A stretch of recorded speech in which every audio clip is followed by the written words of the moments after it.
Hello and welcome to the Astro Garden, a place for astrologers to chat all things astro. I'm your host Janessa of By Jove Astrology. Thanks for tuning in.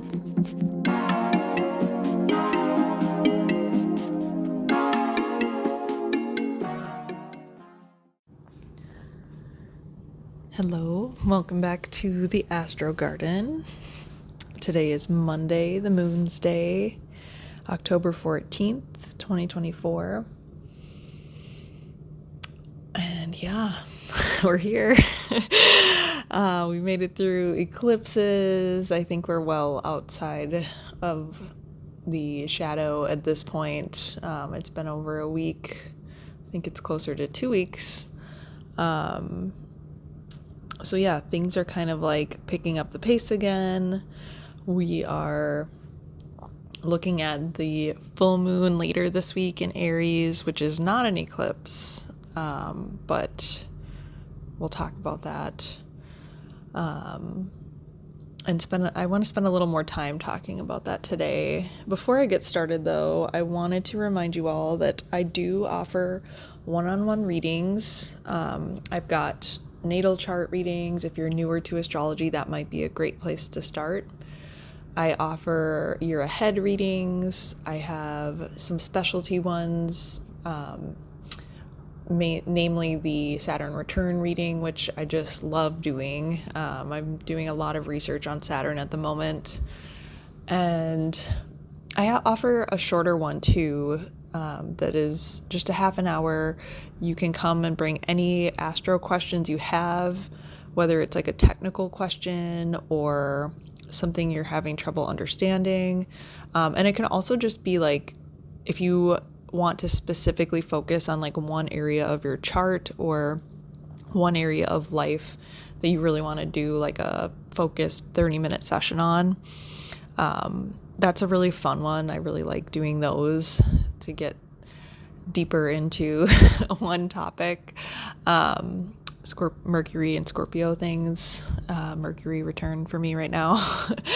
Anyway, though, I offer all of those. I'm running a discount right now of 33% off. So it's a pretty significant discount to my normal rate. And that is running from now until November 21st. So through Scorpio season. And it will end at the end of Scorpio season before Sag season starts. So definitely get on my books. I'm always adding my availability, changing my availability, depending on what else I've got going on. But I keep that calendar pretty up to date. So if you're looking for a date and you haven't seen one yet, check again. I try to like really stay on top of that. And yeah, don't delay. I've got a lot of availability now. Towards the end of the year, we hit school break and stuff. So if you want to start looking ahead at like what 2025 is going to be like for you, now is the time to start really getting serious about that or scheduling a time for us to talk. So yeah. That is what I have to say about that. Oh, the code that you will need to get the discount is Persephone, and I'll link all of this in the show notes for you. All right, so this week there's always, astrology is always going on. It feels like things have slowed down a little bit, but like we still have a lot that's happening. We had Pluto station direct last week. And then this week, like the big news, the big headline is, first of all, Mercury went into Scorpio, like I just mentioned. So I really like that shift. I am, like I said, I have that in my natal chart. So this is kind of like a welcome home to Mercury for me. And yeah, I really love Mercury and Scorpio for diving deep to get to the heart of something, to really hone in on or specialize in one area, it's very much like the detective that's ready to like figure out the truth and get to the bottom of things. Yeah, and I have it natally with Pluto, so there's like this doubling down on like the depth piece of it for me for sure. So yeah, that's kind of like a big vibe shift. It's now Mercury's now being ruled by Mars, which we have in Cancer, watery Cancer at the moment. And that's also very tied into this full moon that we're going to have in Aries on Thursday, because Mars also rules Aries. So there's a lot in the sky right now that's like falling back to that fallen Mars, as we would say. And that the fall is determined by it being in the opposite sign to where it's exalted. The Mars is exalted in Capricorn, and Capricorn is opposite Cancer. So we would say Mars in Cancer is in its fall. So, and that's not to say that it's necessarily a bad thing. It just means that it's going to do Mars things in that Cancer way, which is more about the emotions, more about like Cancer being really tied into themes of like family and home and children and mother figures. There's like the mama bear energy associated with Mars and Cancer. So, being more focused on those topics in particular, but also like playing out in those ways where, we like to think of mothers as being docile and calm, but there's definitely a side to motherhood that is like very tied to rage and very tied to especially when we're talking about defending our children. It's very fierce and potentially violent if necessary. So yeah, just some thoughts on Mars and Cancer that is where a lot of roads lead back to right now in the current astro weather. But really what I want to talk about is this full moon in Aries, because that is happening Thursday, like I said. And it's not part of the eclipses, even though we're still experiencing eclipses we still have one more eclipse happening in Aries this spring. And we just had one in Libra 2 weeks ago. So, full moon. I'm deep in moonland at the moment. I'm like eating, breathing, sleeping moon medicine, moon learning, moon journeys. I'm like right in the middle of this, I think it's 13 weeks or 12 or 13 week class that I'm taking through with Britton LaRue called Moon to Moon. So I'm like right in the very middle of that and just really loving everything about it.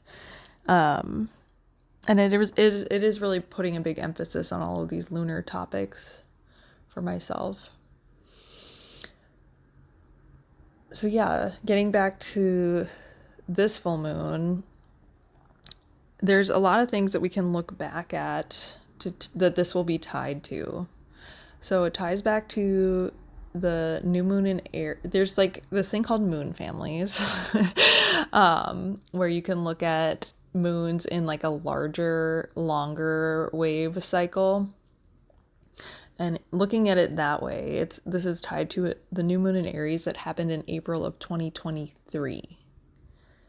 So we can think about that as like kind of the seeding point for what might be becoming visible now with this full moon. We can also look back at these eclipses again in April of this past year of 2024, and even we can look back to the new moon, which was also an eclipse that happened in Libra 2 weeks ago. And yeah, there's something here that I just wanted to bring up about lunar cycles, and like I just have such an appreciation for them in like communicating the ebb and the flow that like us little humans like live by. We're always, you know, there's something so comforting about that to me, that like we're not meant to just be productive or be consistent. And like it's such a relief to me to think that like, oh, there are times when like it's okay to be quieter, and there are times when it's okay to be louder. And like what a relief that I don't have to be the same every day. And maybe that's like a mutable rising thing, but like I feel like that would be comforting to most people, that like I don't have to show up the exact same way I was yesterday. I don't know, just takes a big amount of pressure off, at least for me. But I also love how we can think of these cycles as like, yes, the 2 weeks from the new moon to the full moon, and how things grow in that short time, and like what might like kind of take over your consciousness or like come front and center for you, and then how they like wane again after we've reached that full moon, and like then we start a new cycle of this like monthly dance. But then those little cycles fall within like these bigger cycles. And how, I mean, just like it's like everything with astrology, right? Where it's fractal, and it's like little nesting dolls that can go outward infinitely and also go like smaller infinitely, like both directions, you know, as above, so below. It's just like so, it's hard to even articulate, but it's just so cool that it all works out that way. Yeah. I'm just thinking too about these lunar cycles as like short waves and long waves, and like, of course, ebbs and flows. And it kind of got me thinking about the image of like tides, obviously, because they are literally tied to the moon and the lunar cycle. But also like the tides are like a bigger part of like the currents, and like how those go all around the world. And like, you know, if you think about, if you put, well, the nice thing to think about is like putting a message in a bottle, right? And it can end up on a totally different continent depending on the currents it gets swept up in. Obviously, the more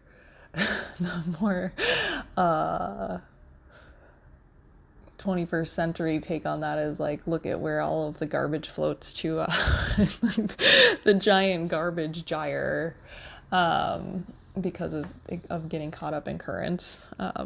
That's the more depressing take on it, I guess, or visual. But regardless, I wanted to just explain, or like look at, just I'm expounding on this idea of tides and currents.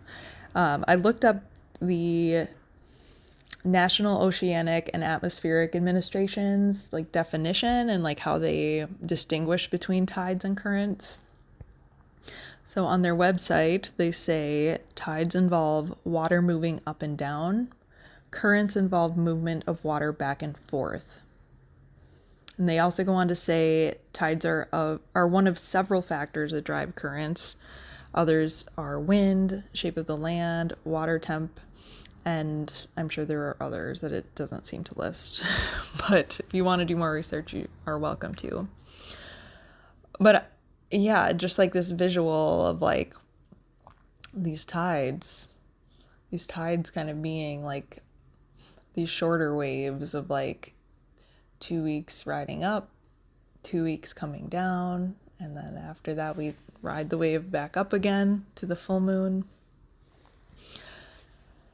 And how like those movements kind of inform these larger patterns and shape these currents that like essentially kind of shape the world. Like the currents are affected by the shape of the land, but the tides and the currents are also literally like they shape the earth. Like they can move the shoreline. Like if you, I am blanking on what the, the word for it is other than just like erosion.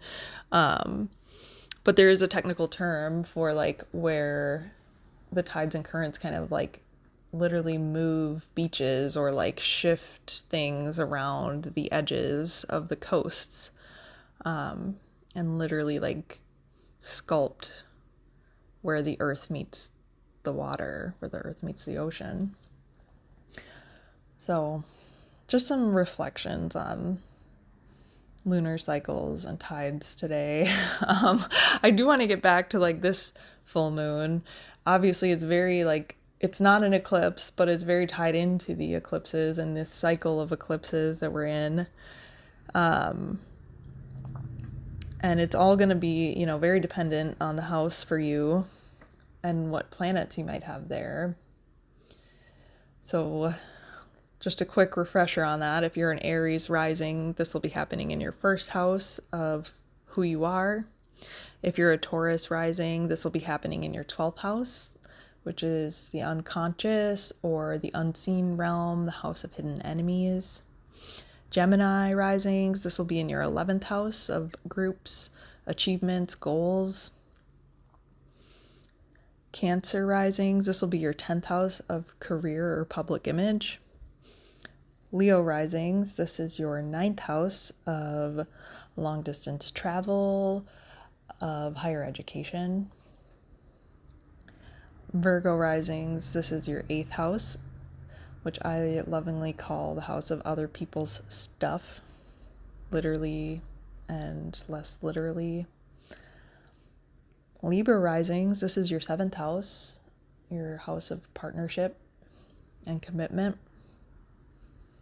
Scorpio risings, this is your 6th house.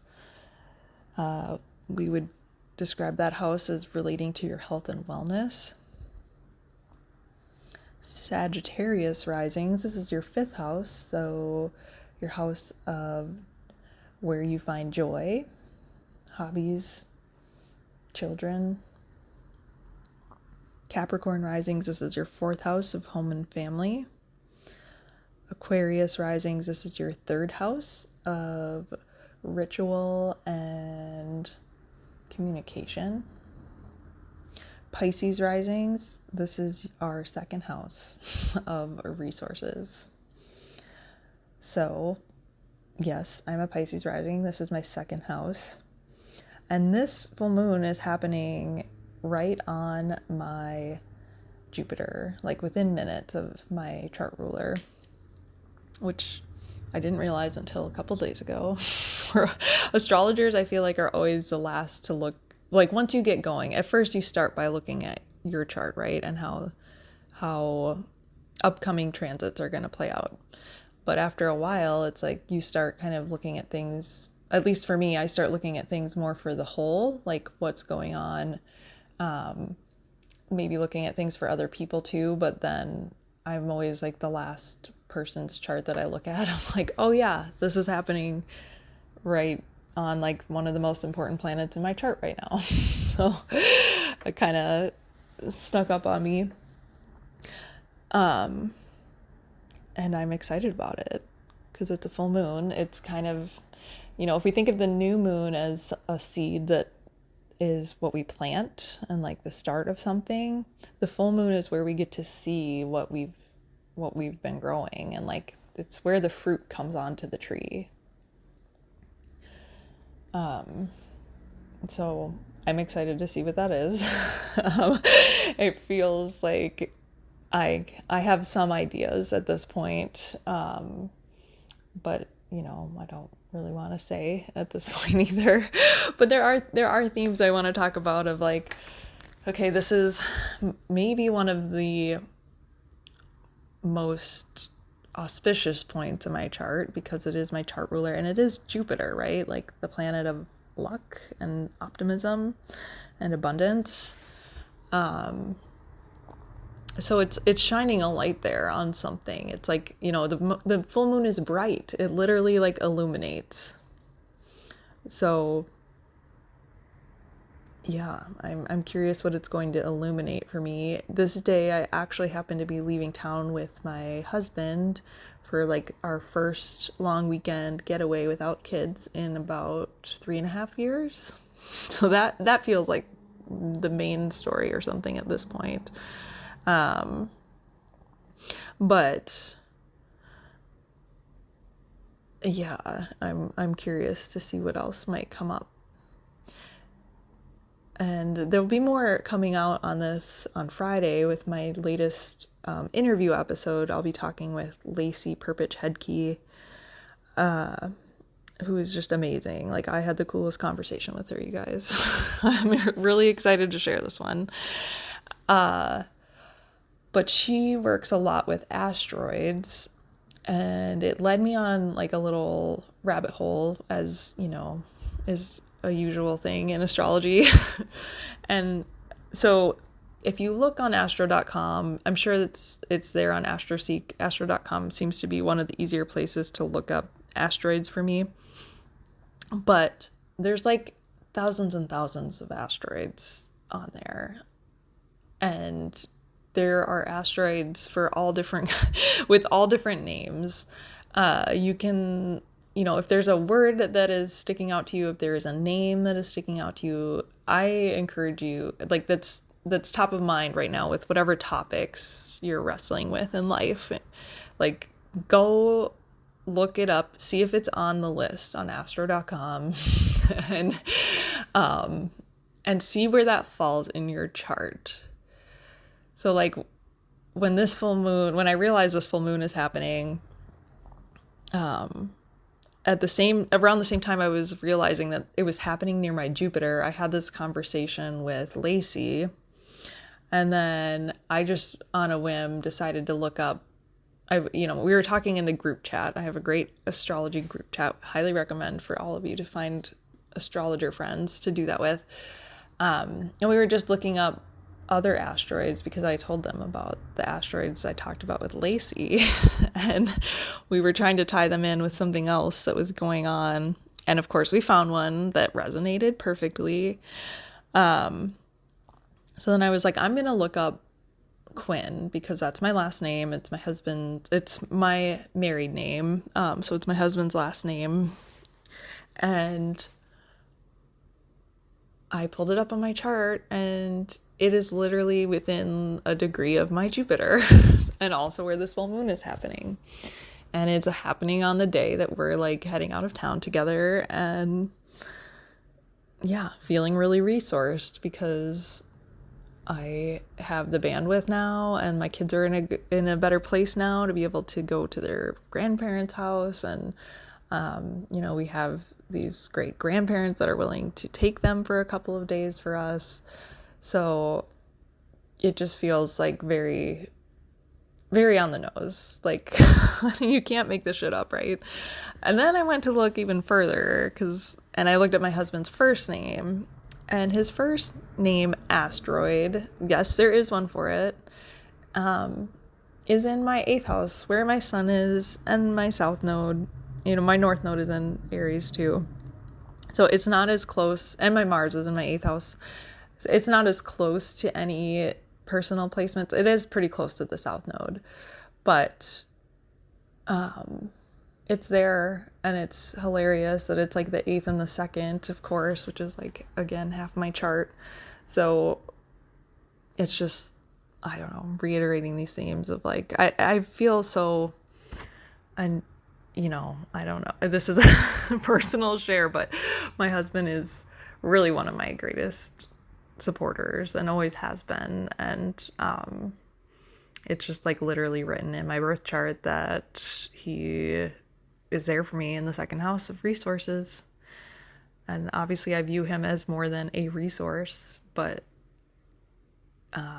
yeah, it's just very deeply personal and deeply special to me that it's there, especially with my chart ruler. Like, that's me, right? That's a stand-in for myself in the chart. And that is like my husband literally standing right next to me. So that's my little asteroid story for the day. I can definitely see how these would be very addictive and that there are so many cool ones out there. So if you have like something else that you're interested in exploring that is tied to certain people or even like places, anything with like a name, I highly recommend astro.com and that list of asteroids for you. Let me know how that goes.